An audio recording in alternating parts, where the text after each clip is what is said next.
Ask मुफ्ती तारिक मसूद। क्या बहन भाई एक दूसरे को ज़कात दे सकते हैं? जी दे सकते हैं अगर गरीब है। रोज़ाना 160 किलोमीटर सफ़र करना हो तो नमाज कैसे होगी? अगर शहर से बाहर निकल के 160 किलोमीटर जाना है तो 78 किलोमीटर जाना का इरादा हो तो सफ़र मुसाफिर कहलाता है ऐसा आदमी। तो 160 तो 78 से ज़्यादा है। तो जैसे ही अपने शहर से बाहर निकलें तो आप 4 के बजाय 2 रकत पढ़ना शुरू कर दें, लेकिन मगरिब की नमाज और वितर पूरे होंगे। पर्दा में रहकर बैडमिंटन वगैरह खेल सकते हैं? जी खेल सकते हैं, लेकिन मर्दों के सामने ना खेलें।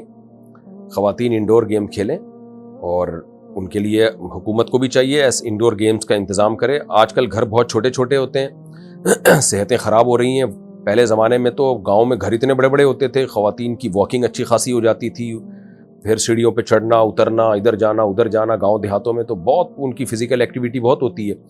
आजकल फ्लैटों में ख़वातीन रहती हैं, घर में रह रह के फिर खाद उसी स्पीड से रही हैं, तो वो सेहत बीमारियों की ऐसी की तैसी हो जाती है, यानी बीमारियां इतनी आ जाती हैं, सेहत की ऐसी की तैसी हो जाती है। तो गवर्नमेंट की जिम्मेदारी है कि वो ख़वातीन के लिए ऐसी जगह बनाए जहां वो उनको फ़िज़िकल एक्टिविटी का मौका मिले। जिम होने चाहिए ख़वातीन के लिए पर्दे के साथ, उसमें मोबाइल ले जाने की परमिशन ना हो, और पार्क होने चाहिए जहां वो वॉकिंग कर सकें, जॉगिंग कर सकें, जिसमें सिर्फ ख़वातीन अलाउ।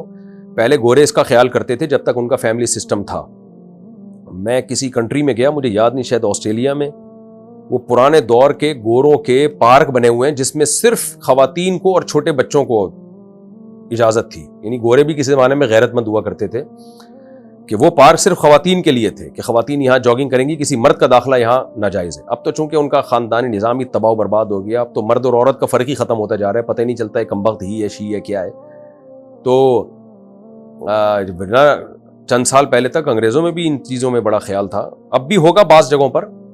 तो लेकिन हम एक मुस्लिम कंट्री में रहते हैं, यहाँ गवर्नमेंट की जिम्मेदारी है कि जब भी कोई नक्शा पास हो किसी रेजिडेंशियल एरिया का, तो उसमें जैसे मस्जिद होती है, जैसे कोई पार्क होता है, तो उसमें वहाँ ये भी हो कि भाई ख़वातीन के लिए बिल्कुल अलग लोग बनाते हैं फैमिली पार्क। फैमिली पार्क अलग चीज़ है। फैमिली पार्क में तो मियाँ बीवी आ रहे हैं ना, तो किसी और की बीवी जॉगिंग कर रही है तो ये क्यों देख रहा है उसको? तो वो पार्क ही सिर्फ लेडीज़ के लिए हो, छोटे बच्चे और लेडीज़, उसमें मर्दों का दाखिला ही गलत हो और पूरा कवर्ड हो वो, तो ताकि वो अपनी फिजिकल एक्टिविटी वहाँ पे कर सकें। वरना ये बीमारियों से जो हाल आजकल हो रहा है, शुगर, ब्लड प्रेशर और बहुत ज़्यादा मसाइल खड़े हो गए हैं। और जिनको जिम जाना होता है, वहाँ जिम का माहौल ऐसा बेहुदा होता है, वहाँ अच्छी भली पर्देदार ख़वातीन जाके ख़राब हो जाती हैं। तो इसलिए ऐसी चीज़ों का, और दीनदार लोगों को चाहिए ऐसी चीज़ों में खुद ब खुद आगे बढ़े। एक साहब मेरे पास आए कि मेरी वाइफ को एक्सरसाइज का डॉक्टर ने बताया है, और वो घर में, ज़ाहिर है मालदारों के यहाँ ख़ास तौर पर सारे काम मासियाँ कर रही होती हैं, तो वो कहते हैं बैठे बैठे पड़े पड़े बीमार होने लगी है।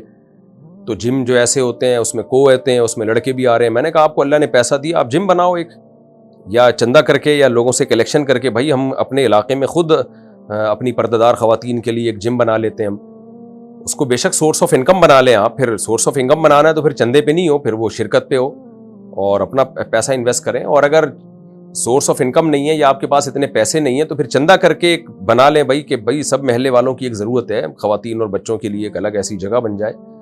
तो इस तरह महल्ले वालों को महल्ले की सतह पे ये चीज़ें अपने इलाकों के लिए खुद सोचनी चाहिए। सोचते वोचते नहीं है, बस आजकल गवर्नमेंट पे डाला हुआ है, गवर्नमेंट फिर कहाँ करती है। मैं शुगर की मरीज़ हूँ, वज़ू कायम नहीं रहता, क्या मेरी नमाज हो जाएगी? तयम्मुम का तरीका भी बता दें। जिनका वज़ू बाकी नहीं रहता, बार बार पेशाब के कतरे आते हैं, उन पर मैं एक क्लिप रिकॉर्ड करवा चुका हूँ। आप यूट्यूब पे सर्च करें मुफ्ती तारिक मसूद लिख के, कि जिनका वज़ू बार बार टूटता हो या पेशाब के कतरों के मरीज़ हो तो वो कैसे वज़ू करें। तो उसमें ये पूरी डिटेल से मैंने हुक्म बयान किया है शरीयत का। क्या किसी की मदद के लिए काला जादू किया जा सकता है? काला जादू हराम है। हाफिज़ अरमान इंडिया से, मैं एक लड़की से मोहब्बत करता था और ये बात मैंने अपने दोस्त को बताई, और छोटी सी बात पर इसने ये बात इसके घर पर बता दी। तो मुफ्ती साहब इसके बारे में कुछ बता दें कि ये कैसा शख्स है? पागल आदमी है, आपके राज उसने फाश कर दिया, गलत किया उसने, आइंदा उस पर एतमाद न करें, बस ये ऐसा शख्स है। और आपको भी क्या करना है मोहब्बतों को बता बता के, जब आपका उससे लड़की से लेना देना कुछ नहीं है तो मोहब्बत हो गई नहीं होगी, क्या से लेना देना क्या है? आप बेतकल्लुफ़ दोस्तों में आदमी इस तरह की बातें कर लेता है, लेकिन उसने गलत किया, आपका राज फाश कर दिया। मैंने उससे में एक लड़के को मारने की कसम खाई थी, तो क्या आप तौबा कर सकते हैं या मारूं इसे? آپ نہیں مارو بھائی، ناجائز چیز پہ قسم کھائی ہے تو وہ قسم توڑنا لازم ہے۔ باقی آپ نے اگر ٹائم متعین کیا تھا کہ اتنے دن کے اندر اندر ماروں گا اس کو، تو پھر جب اتنے دن گزر جائیں اور نہیں ماریں تو قسم کا کفارہ ادا کریں اور ماریں نہیں۔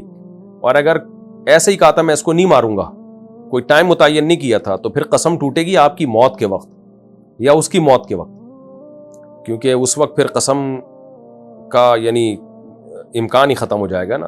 تو پھر آپ نے وصیت کرنی ہے کہ میں نے چونکہ قسم کھائی تھی اس کو ماروں گا، اور اب شریعت نے مارنے کو ناجائز قرار دیا ہے، تو میرے مرنے کے بعد میرے مال میں سے قسم کا کفارہ ادا کیا جائے، کیونکہ مرنے کے بعد قسم ٹوٹے گی۔ ملازمت کی جگہ پر وضو کرتے ہوئے کیا رائٹ فٹ یعنی دایاں پاؤں پہلے دھو کر پھر پیپر ٹاول سے خشک کر کے موزے پہن لیے جائیں اور پھر جوتا پہن لیا جائے، اور اس کے بعد یہی کام لیفٹ فٹ کے ساتھ کیا جائے؟ کہ ایسا کرنا جائز ہے؟ جائز ہے بھائی، اس میں کوئی حرج نہیں ہے۔ نبی صلی اللہ علیہ وسلم کی والدہ کا نام آمنہ تھا یا آمنہ؟ آمنہ تھا، میم کے نیچے زیر، سیدہ آمنہ۔